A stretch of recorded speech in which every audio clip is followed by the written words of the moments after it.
welcome back. Quel plaisir de vous revoir. Lors de notre prochaine séance, des membres de Destination Canada et Google discuteront des approches novatrices en matière de recherche qui éclairent des stratégies, les outils et les ressources permettant à l'industrie du tourisme canadien d'accéder aux marchés étrangers. In our next session, Destination Canada and Google will discuss innovative research approaches that inform the strategies, tools, and resources that help the Canadian tourism industry reach international markets. As you may know, Destination Canada is one of TIAC's strategic partners. Part of TIAC's mandate is to push the government to provide long-term, sustainable budgets for Destination Canada, which is vital to our sector's recovery from COVID-19. Comme vous le savez peut-être, Destination Canada est l'un des partenaires stratégiques de l'AITC. Une partie du mandat de l'AITC consiste à inciter le gouvernement à fournir des budgets pérennes à long terme à Destination Canada, ce qui est essentiel à la reprise de notre secteur au lendemain de la crise sanitaire. Please join me in welcoming to the main stage John Bromstein, Head of Industry, Government and Tourism at Google, and from Destination Canada, Executive Director of Research and Analytics, Chance Strong, and Sarah Finstad, Regional Managing Director for North America. Great, thank you very much. Before I begin, I would like to acknowledge that I'm joining you virtually from the ancestral and unceded territories of the Coast Salish peoples, the Squamish, Tsleil-Waututh, and Musqueam nations. Notre présentation aujourd'hui serait en anglais, mais nous avons préparé une version française où vous pourriez le trouver dans la description du présentation sur le site du TIAC. And so please feel free to refer to that presentation as we move forward. So when COVID first broke out, and it became clear that there were going to be effects on travel and global travel, I don't think it's an understatement to say that there's a little bit of chaos. It was pandemonium. There were articles, videos, studies, anecdotes, hallway conversations, and more within the travel industry, the tourism industry, within governments, as we all struggled to understand what was COVID, what were the potential impacts on travel and tourism, and what should we do about it? And one of the things that we realized very quickly is that we needed to find some way to see through this fog of information, because we were seeing that some of the information was saying one thing, some of it was conflicting, and a lot of it was something that we, could have been conjecture, could have been true. So we worked very hard at the outset to work with partners like Google, who's joined us, but other partners as well in the travel and tourism industry, online travel agencies, booking information, media companies, and a whole slew of partners to try and understand how we could best base our strategies and our approaches on reliable, accurate data moving forward. And so through this entire process and this journey with COVID, we've based our strategies on this. And our goal here today is to share some of these findings on this journey so far, and some of the ways that you can use this information. So the first thing that I would like to walk through is this idea of an unprecedented collapse. Now, I'm sure everyone is tired of hearing that and tired of saying that. However, the core point, and no matter how we look at it, and we've looked at it a number of different ways, this truly is something that has been impacting tourism and tourism specifically. What this graph shows is two lines. The bright red line is international tourism, and the darker line is domestic tourism. And we've highlighted some of these key incidents and events that at the time seemed unprecedented. We've got the positive events, such as the Calgary 1988 Winter Olympics. And I can say as a proud Calgarian, I still remember how great it was to be a host city for the Olympics and have that feeling of pride as we welcome the world. We also have some other events like the 9/11 terrorism attacks, the SARS outbreaks, and they did have impacts on tourism. We also have the imposition of the WHTI, where passports were now required from American tourists, the global financial crisis, etc. However, all of these events, if you look at it in comparison to what we've seen from COVID, they pale in comparison. This graph and that cliff that's over at the far right of your screen, which is 2020, that's not an error. That is actually our best estimate at the moment of the impacts on tourism revenues for the industry.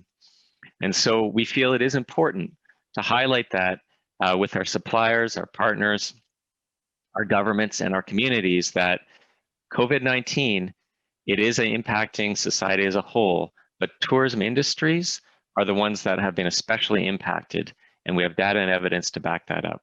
And so I know we're all tired of speaking about unprecedented impacts.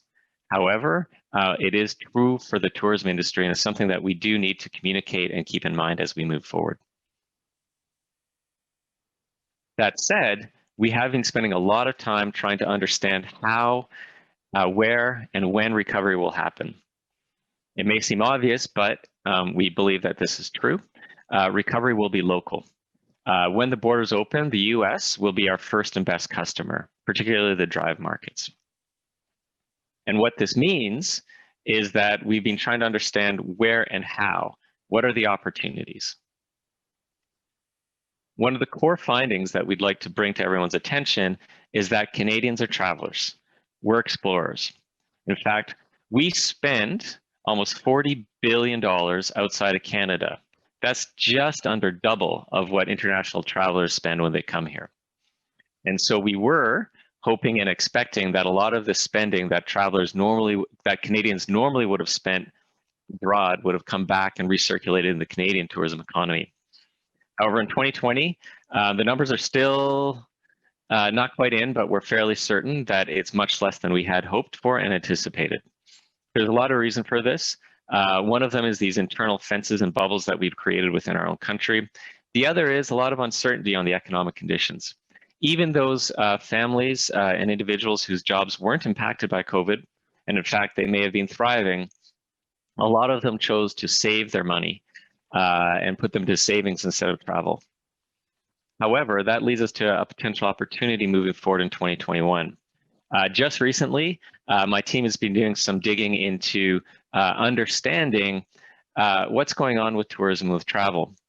In 2019, Canadians spent about 148 million nights overseas and in the US. We're fairly confident that that number is quite a bit lower. And we suspect that what's going to happen over the next little bit as the fiscal year runs to an end is that a lot of these vacation nights that Canadians have and that they may have available and which may either expire or be rolled into a payout are things that Canadians will be looking at and potentially looking at to use and spend moving forward. So I just want to flag that 2021 Canadians are going to be our best market. And if we can just capture about 10% of that Canadian expenditure, we'll recoup about half of what we would have normally got from the US market. The other piece is that Canadians, they're not cheap when they travel. They just don't try to spend that much in Canada. So if we can convince them that Canadian experiences are as enriching as what they'd find abroad, and they are, we believe that we can get them to spend more per trip.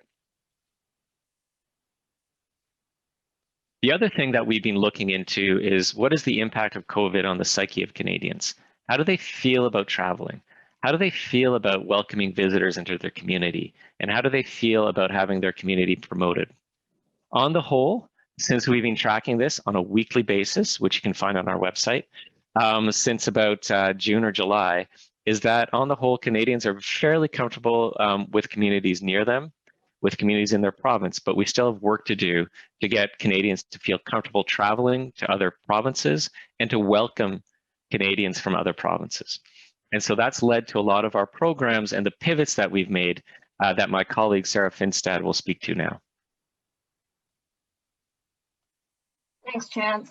Yeah, so based on weakened traveler sentiment, a border being closed, and a collapse in tourism revenue, the Team Canada, our provinces, our cities, the Indigenous Tourism Association and Destination Canada had to take on a massive pivot in the spring of this year.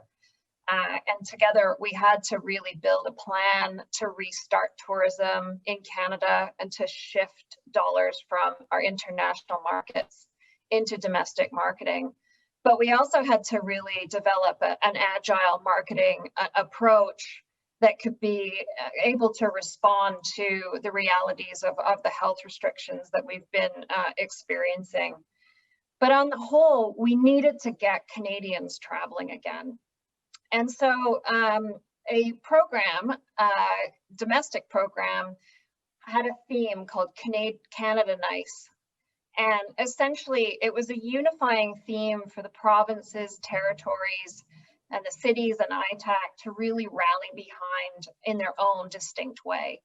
But it was also a theme that we used to ask Canadians to celebrate the nicest people and places in their local communities and to share that, what was unique about their communities. But it required a number of different pivots. So the first pivot really was that we had to change our partnering model. Traditionally, we had all obviously invested our marketing dollars in international markets. But what we realized right off the bat was that our provinces, our cities, and ITAC were the best poised to drive hyperlocal and local travel. And so Destination Canada has invested over $31 million back into our provinces and our cities and into ITAC in order to start driving that hyperlocal and local travel. And so that has been matched by the provinces and ITAC, and they're redistributing those funds over 2020 and 2021 into those local cities and regions to get Canadians traveling again. So the second pivot is really around getting that message out to Canadians to help them find what they can do in Canada. And across Canada, all of our partners, Team Canada, was preparing and promoting content at that hyperlocal and local level. And so what Destination Canada was able to do was really curate that top performing content to drive even more reach across the social media channels, across TV and broadcast and YouTube. And we also launched a platform with Expedia as well, as Canadians, 1/3 of Canadians do frequent that channel. And so again, we needed to enable Canadians to find those experiences in Canada that they could do. Another pivot was really around restoring confidence in travel for Canadians. I've heard the stat that about 51% of Canadians find it stressful to leave their home or to go out in public. So as you can imagine, we have a big job on our hands to get Canadians traveling again across Team Canada. And many of our travel and tourism boards across the country have amazing owned websites and social channels where they have really developed systems in order to showcase what's open, what's operating, and what are the safety restrictions that or protocols that those businesses have put in place. What Destination Canada did to really amplify that was we took the Canada Nice website and really started to outline what the provinces and territories had for restrictions in place so that travelers could plan accordingly. And we also ran some print campaigns across major newspapers, just outlining how could travelers think about safety as they were planning for their trips throughout the summer and into this year. And lastly, we took this wonderful brand video, More Than Traveling, and we nuanced it to really help to restore travel in Canadians and push that out through the Bell network up on their various broadcast channels. And last but not least is we really needed to share the value of tourism. Our Canadian travel industry drives over, or in 2019, it drove over $105 billion worth of tourism revenue. And 1 in 10 jobs are dependent on tourism in Canada. It is a critical industry for Canada. And so it was important to showcase to Canadians how important tourism is to Canada.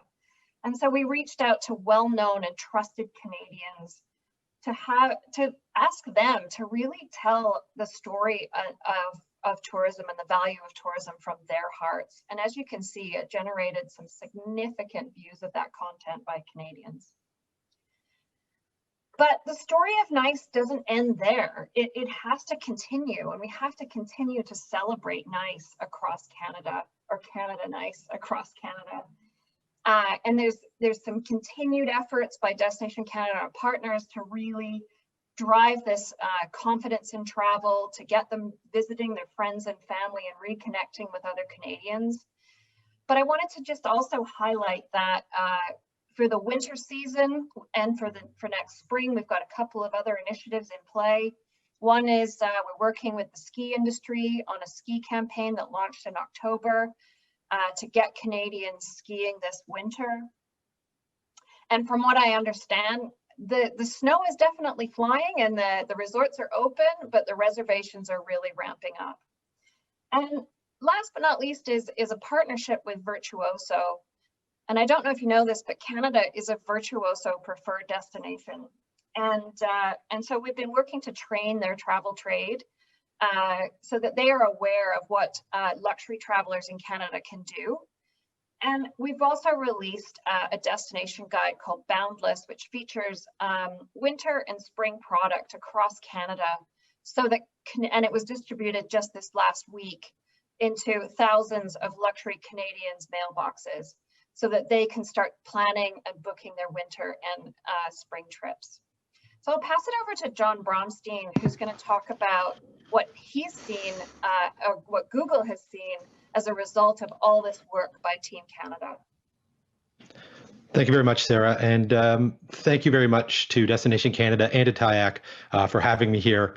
Obviously, I wish I could be there in person with you, but hopefully that'll be a future opportunity and we'll make the best of today. And on that front, I am having a slight technical difficulty, so I'm going to count on Chance and Sarah to tell me if what I'm saying gets out of line with the slides.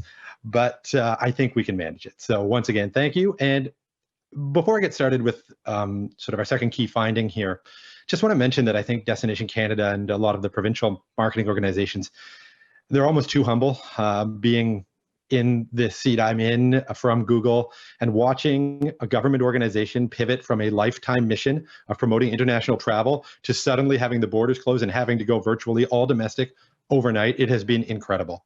And they deserve a great deal of praise and support for what they've managed to pull off. It's incredibly impressive under incredibly tough circumstances. So with that, I'll get into what we've seen. I'm going to start with just a little bit of survey data that Google had, nothing special compared to what we can do with the search engine, but it's still interesting. And the first thing we found is, as Chance said, the challenge is rough. And when you look at the mindset of the Canadian traveler compared to a lot of European markets, it turns out that Canadians are the most apprehensive about health and safety right now.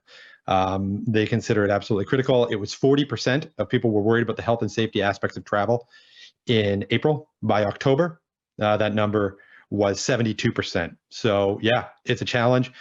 We need to have safety in our messaging and everything we do. Safety is part of our brand, whether we like it or not. Sarah's going to cover that a little bit more in a minute.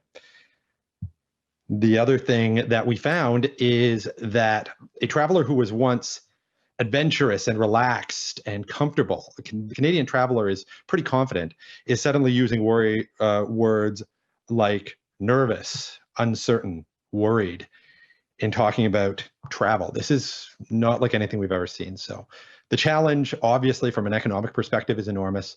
The challenge from a psychographic perspective is also enormous. So with all that in mind, were we able to see any results from what Destination Canada and others have been doing? Have we seen any insights that might be interesting? So the first thing I'll jump into, everything I'm going to talk about from here on in is from the search engine. And only thing I want you to know is the search engine, with its enormous sort of database of intent, is the best tool I've ever seen in terms of understanding what people are really thinking. So if something's happening in the search engine, it's happening in real life, and vice versa. And once we understand that, search becomes this incredible tool for seeing what we can do. So first and foremost, when we look at flights, that dark blue line, that crash of flight search volume is, as Chance said, it's an overused word right now, but it's unprecedented. We've never seen anything like it.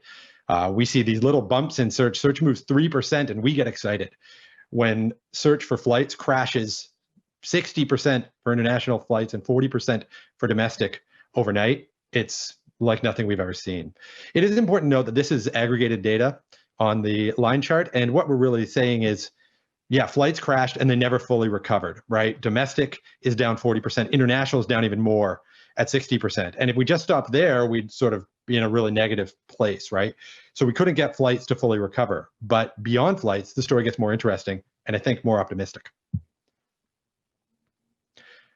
So beyond flights, domestic intent specifically, so this is Canadians searching for domestic travel generally, has actually recovered. It's all the way back to 2019 levels. It slipped a little bit in October, but through the summer, we were all the way back. So some of this is natural, but not all of it. Some of it is absolutely due to the campaigns that Sarah talked about. We have seen a recovery we were not expecting. When you look at that crash, it falling off a cliff in March, it's amazing that it was back to full steam by July. So people do want to travel within Canada, more so than I would have guessed, more so than I did guess.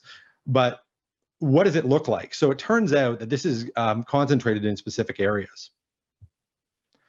And when we look at things like dining and outdoor travel, we see that those have nearly fully recovered. Once again, you see it fall off a cliff in March, slowly work its way back up, and then start to climb and start to come back. And so we see that people actually, outdoor searches are actually up year on year for outdoor travel. People are looking to do outdoor activities, and people are looking to do outdoor dining. Anything they can do where they feel it's safe. This goes back to that idea that safety is part of our brand. They are looking to do, and this is just a couple of examples. And I know the lower graph doesn't show it very well because there's some spikes there. But trust me when I say outdoor searches are up across the board in terms of outdoor activities, both locally and within province and interprovincially as well. All of them are up. The only thing that's really, really hurting is flights.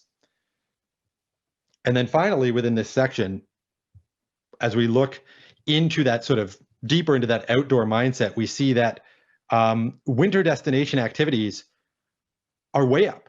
Ski, people are booking earlier. Searches for winter activities, including skiing, are up 42% year on year in the late summer and early fall.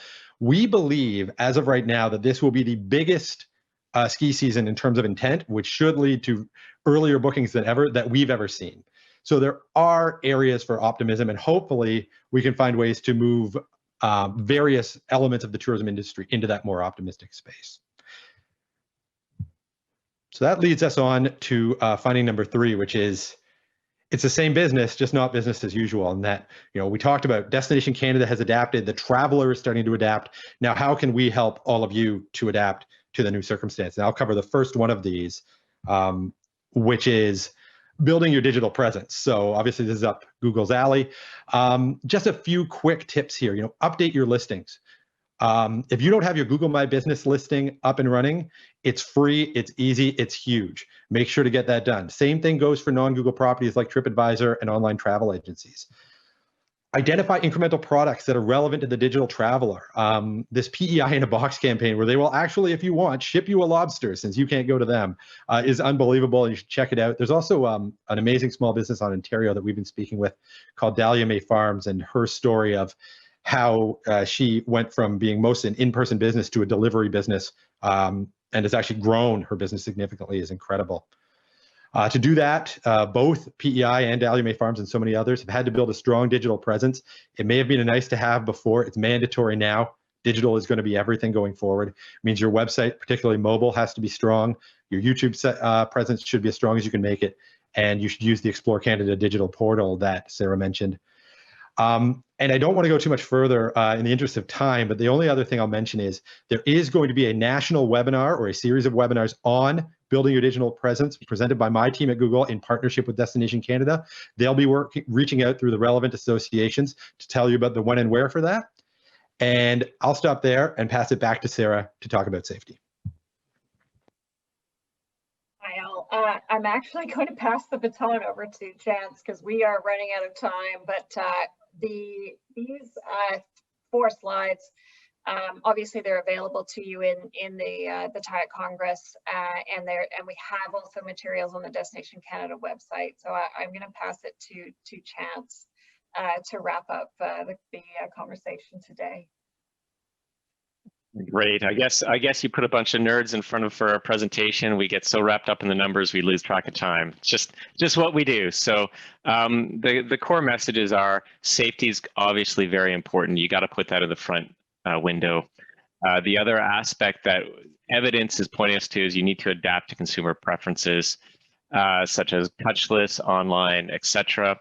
And then the idea that we did speak to, which is around embracing travel now. People want to travel. We just have to make it happen. Where we want to end is let's talk about the elephant in the room. So you need to plan for the worst, but hope for the best. It is very clear we are in the middle of a second wave, but it's easy to lose track of the fact that compared to other international destinations that we are competing with, we are nowhere close to as intense in terms of that wave. The green line, the blue line, and the black line on that are the comparison of other countries versus our very calm red line. And while we're in the second wave, the other thing to keep in mind is public health has been planning for this. We're planning to have increases in the number of infections as we go on while keeping our economy open. So it's important to keep that in mind and not lose perspective of that. With the data from Google and industry, we've been looking at how does this number of new cases impact the intent to travel? And what we've seen unequivocally in other countries and in Canada is the impact of COVID cases on the intention to travel is decreasing. That means even though there's a new spike, people are still wanting to travel. And so we can unequivocally say that travel is coming back. So the final thought and the key message that we want to close on is we're all in this together. The things that we're doing is working. The safety measures that everyone is developing and highlighting, it is working. The marketing, the programs, it is working. So just keep that in mind. We're all in this together, and this is something that we can and will see ourselves through over the next months. Thank you very much.